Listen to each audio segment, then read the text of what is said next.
What's the first thing that comes to your mind when you think back to the race, back to Chicago? Pain.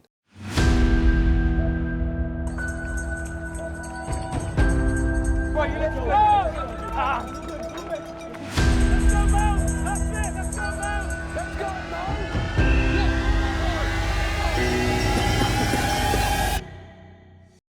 The goal for Chicago Marathon was to run the quickest marathon I've ever run, and that would have been a 2:30.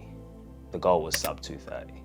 Ideally, you want a 16-week block when you're training for something like this, or maybe even 12 weeks. But in my head, I knew that within those 20 weeks, I had 9 trips already booked, an ultra, 2 marathons, and a few other travels booked in with my partner that I knew I wasn't going to be able to get the best training out of. So instead of 16 or 12 perfect weeks, I knew that if I can get 20 imperfect weeks, I'd give myself the best possible opportunity for this race. I think the day before the race, I was in a very interesting mindset. I was so confident that I could achieve the time that I wanted. It's real now. Good to see. As with all things, you know, this is the fastest I've ever run that distance for. And with the unknown comes excitement, but nerves, apprehension. I was just trying to keep my mind off the race and on anything else. We had the shakeout in the morning with the run a lot. It was 550 people came down. It was good fun to see everyone and get distracted. And then slowly as the day went on, you start picking up on people's nerves, especially as you go into cities such as Chicago, where it becomes a marathon city. Then we had a really nice dinner with the runner team, an early dinner, and we got back to the hotel for 3 or 4 o'clock. And it was just finishing the last bit of carbs to get myself as ready as I can be. Chicago Marathon's a really early start, so I knew I had to be up at 4 a.m. the next day, so I was trying to wind down by 7 and be in bed by 8, trying to stay off my heat as much as possible. And I felt okay. I really felt good the night before the race. I think with London, I attempted my first ever positive split because I wanted to get as much of the race done before it started to get really hot. That didn't work in my favor because by the end of the race, I was hanging on for dear life. So the strategy going into this race, Chicago, was to just stick to my guns and stick to what I know and run a negative split. A negative split meaning the first half of the race would be slower than the second half of the race. That was how I wanted to enter because the weather conditions were perfect, race conditions were perfect. It started at a really good time. And I was so ready to fall back on everything I know and everything I've learned in my 5 years of running and stick to that negative split. My fueling strategy for the day was to have a couple bagels in the morning and then at the start line have my Cadence bar. It's what I have every single time I get to a start line of any race. It's just a 40-gram bar with a bit of electrolytes in. Super tasty, and it's the last bit of food that I know I'm going to get down me before 8 to 10 gels. So it's nice to have an actual bit of solid food. And then the plan was to have a gel, the Cadence core gels with electrolytes in, every 15 to 20 minutes. That gives me anywhere between 75 and 100 grams of carbs an hour, and that was enough for me. I felt good the morning of. I knew that going in, this was the fittest I've ever been. This was the strongest I've ever been. Mentally, this was the most mentally strong I've ever been. And I think I just went to the start line without a single doubt in my mind that I can cross that finish line in the time I wanted, if my body would have held up.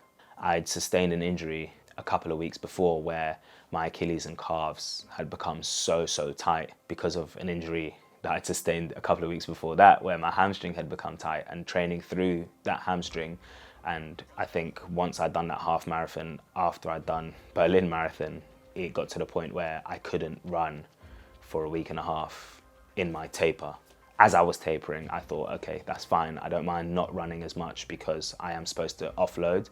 But it got to the point where it was, a coin toss whether the calves or the Achilles or the hamstring would play up on race day. And play up they did.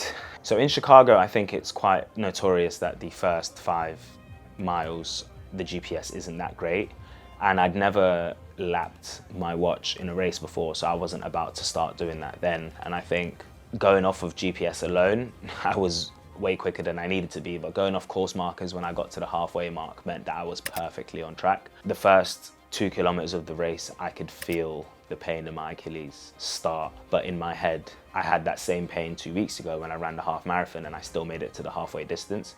So I knew that at least I can sit in a half marathon worth of pain, and then everything after that, we'd have to work out on the fly.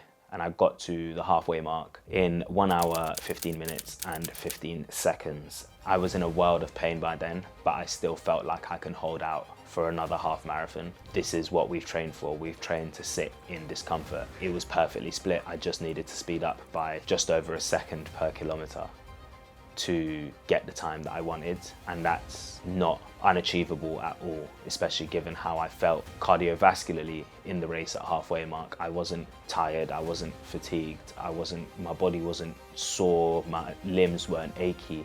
It was just the tightness in my Achilles and my calves that was like, they just felt ready to snap.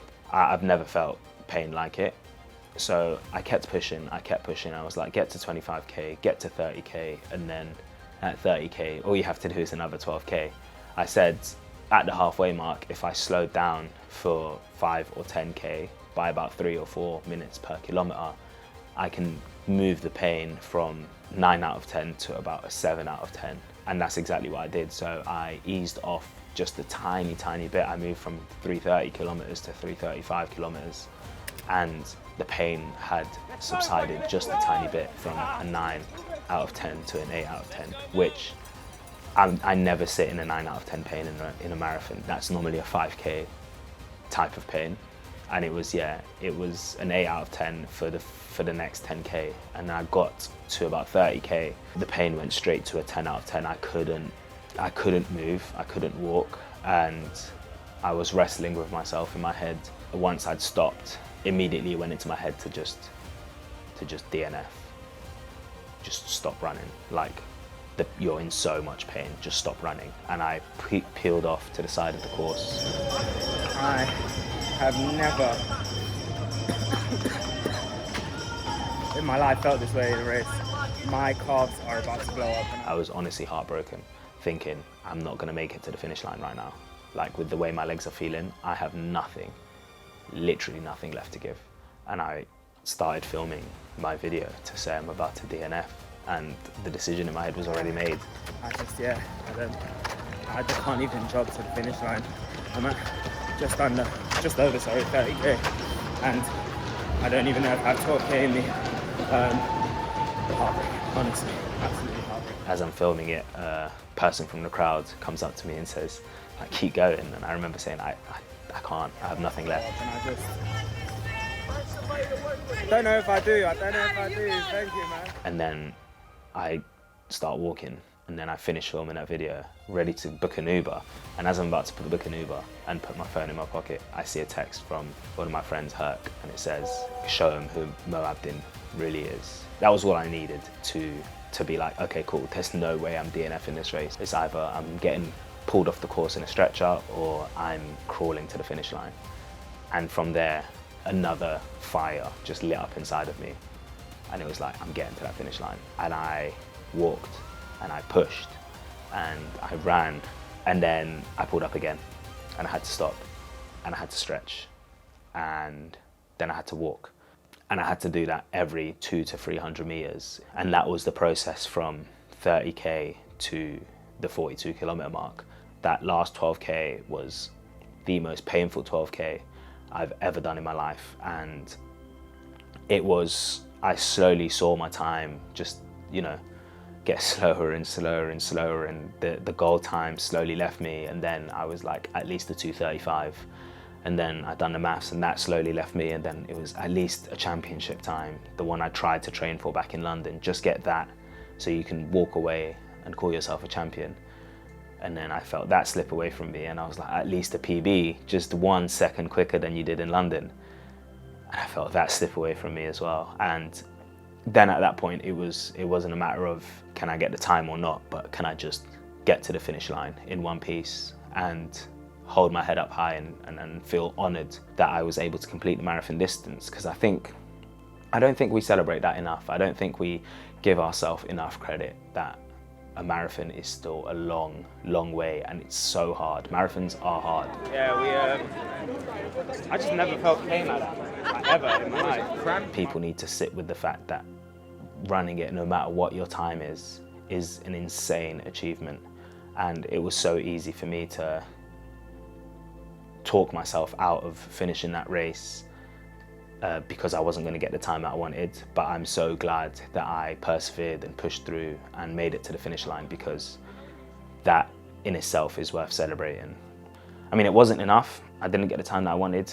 The whole training block, the whole 20 weeks, I'd done everything I could and I gave my best. And on the day, my best wasn't enough. And between the race and now, I've sat with that feeling, I've sat with that discomfort, I've sat with knowing that your best ever training block, your best ever prep can still not be enough, but that's okay. And the race is not a reflection of how well the training went. It's an isolated incident of 2.5, 3 hours on a random Sunday in the middle of October. And that has nothing to do with my worth, that has nothing to do with how good a runner I am, that has nothing to do with how fit I actually am. The only indication is just that those 42 kilometers on that specific day weren't mine for the taking, and they will be the next time I attempt the distance. Initially, crossing the line, I was so distraught would be the best word to describe it. I was disappointed. I had so much personally riding on this race. I put my pride on the line, I put my ego on the line. Working with brands, it does add additional pressure, but I think once I've sat with it and come to terms with the fact that I've just run a Chicago Marathon and me bonking and being running to the finish line and still finishing with a time, I mean, it doesn't matter the time that I finished, but finishing in the time of 2 hours and 42, 43 minutes, and the second fastest marathon I've ever run in my life. There is no world where that is a disappointment and that is something to be upset about. I dared to dream, I tried my best, and my best wasn't enough on the day. That doesn't mean it won't be enough in a few months, that doesn't mean it won't be enough the next time I attempt this. It just means that one day, one isolated incident, I failed to deliver on a promise that I made to myself, and sitting with that is an uncomfortable feeling, but it's not a feeling that I want to shy away from. It's a feeling I welcome, because that's where the real progress is made. That's where real lessons are learned in not achieving your goals. It's a champion's mindset to be able to bounce back from failing, not once, not twice, but many times over, and still going after it again. And what I refuse to do is let this define me or determine how I'm going to approach the rest of my running career or like my races. This is just another speed bump in the long, long, long road that I have ahead. And I think, yeah, the harder this goal was to conquer, the more rewarding it's going to be when I eventually do conquer it. And I will eventually conquer it.